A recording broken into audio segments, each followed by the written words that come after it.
Hello, we are Miami University, and this is our solution to the Denver/Auraria use case for the Solar District Cup.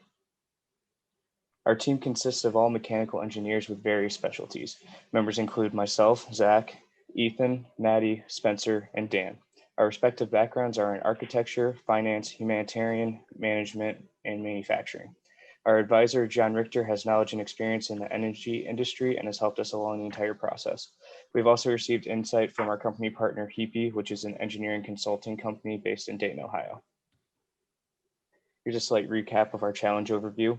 The district wants us to reduce carbon emissions while maximizing yearly energy offset with long-term profits. The PV systems have different constraints depending on the district. And finally, a battery will need to sustain 30% of the critical load for the science building, which is highlighted by the green circle, in order to save $1 million worth of inventory in case of a power outage. Our final recommendations consist of a total system size of 1.5 megawatts for the Auraria campus and 3.7 megawatts for the Denver side. Storage systems will be implemented on multiple buildings, which will give a yearly energy offset of over 7.1 gigawatt hours.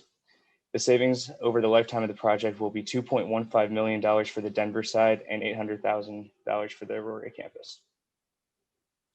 In order to develop these systems, we began evaluating the equipment database in SAM.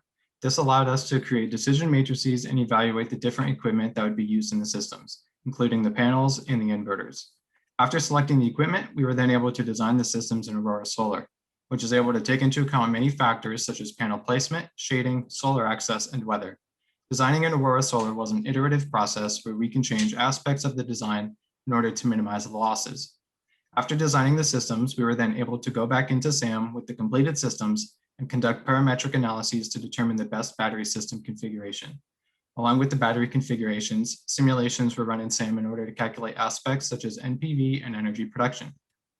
After we have our data for the batteries, we then took it to the science building and moved it into React Lite to conduct some resilience testing.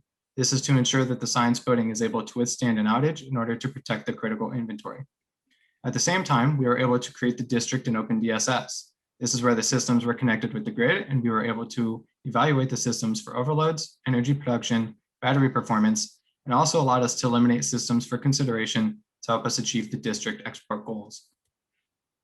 After the system was finalized with all the buildings and systems that we would recommend, we were then able to move on to the financial analysis where we were able to calculate aspects such as IRR, total project savings, and project payback time.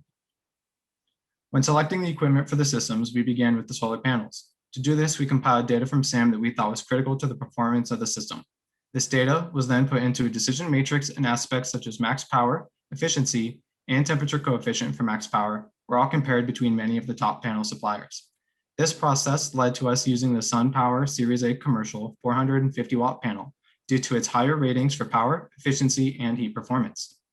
Following a similar process, we were able to determine the inverter that is best for these systems, which was found to be the Huawei inverters due to their high efficiency and the wide power range of the models. Next, we used a qualitative set of decision matrices to determine the placement, mount type, and connection method that would be used for the racking system. These matrices compared aspects such as installation costs, maintenance costs, energy production, and community engagement. After following this process, it was determined that a fixed tilt rooftop system with standard bolts and flashing would be the optimal racking system for the PV systems.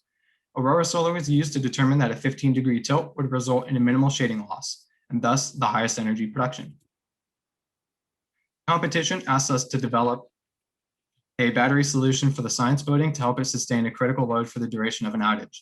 Our team decided to take this a step further and investigate the benefits of batteries on other buildings. Since Denver's goals consist of maximizing long-term profit, we believe that implementing battery solutions on multiple systems will help achieve that goal through the costs saved from peak shaving.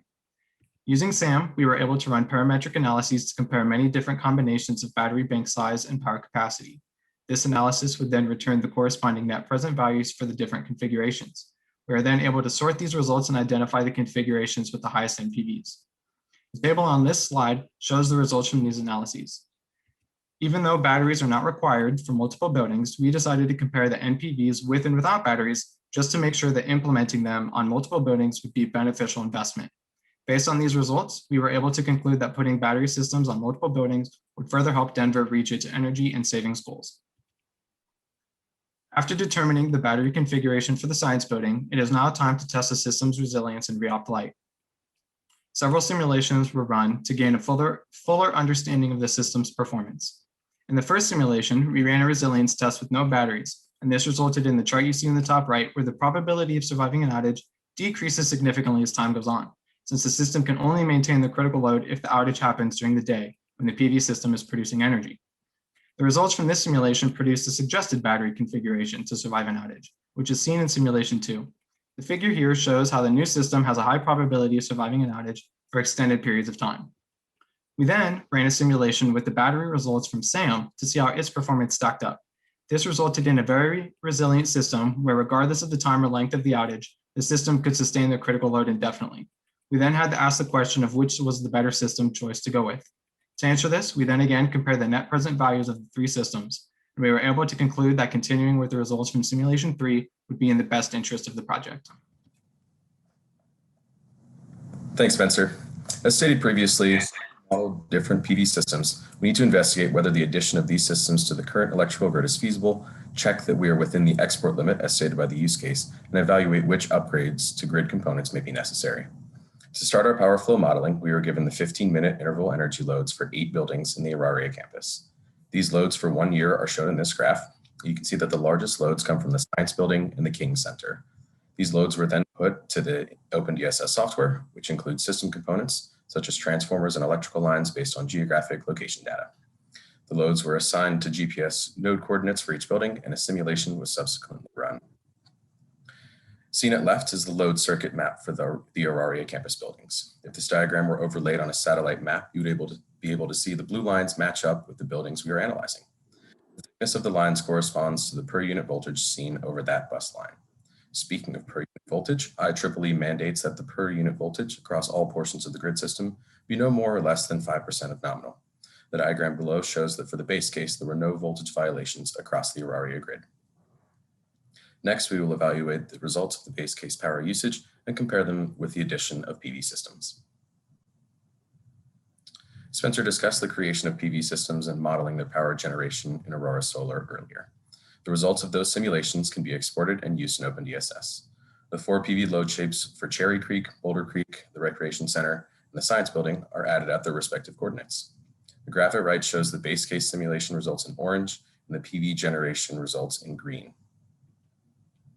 Note that while the base case loads are provided over 15-minute intervals, Aurora Solar data is in 1-hour intervals, which is what will be used in OpenDSS. Based on the base case results, the max load for the Auraria campus was just over 2,200 kilowatt hours, while the minimum load experience was just shy of 1,400 kilowatt hours. Thus, our maximum 25% export limit is 345 kilowatt hours. Here we see the results of the OpenDSS simulation for combining the base case and our PV generation system. These simulation results show that our maximum export over the course of a 1-year simulation is 186 kilowatt hours, which is below that 25% export limit. In designing our PV systems, there were multiple other systems that were not selected for use in our final design. For example, we evaluated the production of carport solar panels in the campus's west parking lot. The west classroom system also had a much lower NPV than the others. The removal of these 2 systems brought our PV production export below 25% in a financially efficient manner. As discussed earlier, battery storage would be included on all 4 of our PV systems. Their controllers were optimized for peak shaving, and the Science Building was coded to retain that 21 kilowatt hours against a 3 kilowatt discharge reserve so that it would never die. When running the simulations for the combined PV grid, it was found that 3 of the transformers on the buildings were overloaded consistently over the course of a year. These buildings were Cherry Creek, Boulder Creek, and the Science Building. It was found that by upgrading these transformers to 500 kilovolt amps each, overloads would be eliminated to a reasonable level. Finally, the addition of smart inverter controls allowed the system to retain no voltage violations across the grid. Seen here is the updated per unit voltage plot, zoomed to only include the campus buildings. Based on these results, we see that the PU voltages are slightly higher than those of the base case, but still well within the 5% limits. Next, Maddie will discuss the financial modeling of our proposed systems. For the team's financial analysis, due to the division of the different jurisdictions, the students performed 2 separate financial analyses, one for the city of Denver and one for the campus side. The students used the outputs of the system designed in SAM to evaluate how the project would perform financially. Beginning with the city of Denver, the system has a size of 3.7 megawatts, generating 5 megawatts of power. The construction costs come to be $1.83 per watt, and adding another $200,000 for upgrades to the grid, the total aggregate cost of the system comes to be $7.5 million. The students then use Excel's Renewable Energy Program, SRACs, and a PPA to help offset costs of the system. The PPA price is suggested to be 12 cents for the city of Denver, leaving a project IRR of 23%, and total customer savings of $2.15 million after 20 years. The city will break even after 4.75 years. On the campus side of our jurisdiction, the students use the same process of evaluating the finances. By eliminating the West Classroom building, the student's final system has a size of 1.5 megawatts, generating 2.5 megawatts of power, not including batteries. The addition of battery costs along with upgrades to inverters to avoid overload resulted in an aggregate cost of the system to be $3.1 million, including and assuming the same construction costs as the city. The team settled on a PPA price of 4 cents per kilowatt hour, giving an IRR of 18%, as well as customer savings of around $860,000. The campus will break even after 5.75 years. And I'll now hand it over to Zach to explain our development plan. As mentioned earlier, our district is split into two. From the figure on the left, the blue portion represents the campus education/institution district, and the red portion represents the downtown theater district. A roof permit is needed for buildings in both districts. This will require a green building declaration form, a roof plan with area indicated on it, and a detailed roof assembly scope description. The figure on the right represents the long-term projects for the district's master plan. None of our recommended buildings will be affected by the ongoing projects and short-term projects. In terms of the long-term projects, Cherry Creek and Boulder Creek, which are represented by those two arrows, may be affected slightly, but these plans are internal renovations, so the projects will not affect our proposal. Our construction timeline is made up of many different tasks, which include company research and choice, contract negotiation, completion of all permits, equipment purchasing, permit confirmation with any resubmittals, construction installation, 2 electrical inspections, interconnection tasks, and all safety inspections. The first step is to allot 3 weeks to research for finding a company that we would like to use. Next, we will allot 2 weeks for contract negotiation with said company. After this, we will allot 3 weeks for completion of all permits. Equipment purchasing will also begin at this time and will continue for 6 weeks. During the latter half of that, permit confirmation and any resubmittals will occur. Next is construction installation, which is the largest portion of the project and will last approximately 14 weeks. During this time, there will be 2 electrical inspections, which act as a checkup to make sure everything is running smoothly and to prevent any delays once installation is finished. Next, there's another 4 weeks for interconnection tasks, which include permission to operate or PTO. Finally, 3 weeks for all safety inspections. This will then conclude the project. There are 2 important things to note. One is that there is a 1-week buffer added to the end of the project to account for delays due to inclement weather. And 2 is that construction installation will begin on May 16th and run to August 22nd. This will allow for the construction to be completed during the summer, will not interfere with campus operations. As mentioned, we'll need to acquire necessary permits to complete the project.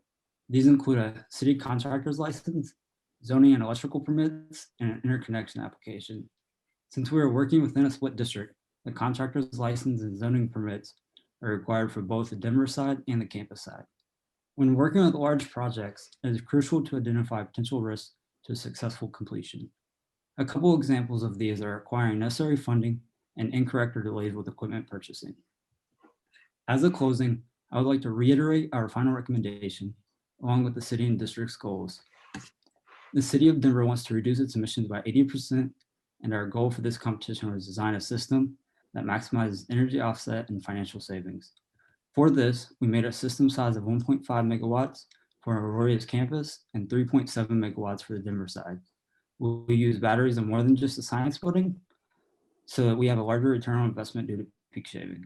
Overall, our system gives an 18% reduction in annual energy consumption for the campus side, along with providing a yearly energy offset of 7.1 gigawatt hours and a total ROI of over $800,000 for the campus and $2.1 million for the Denver.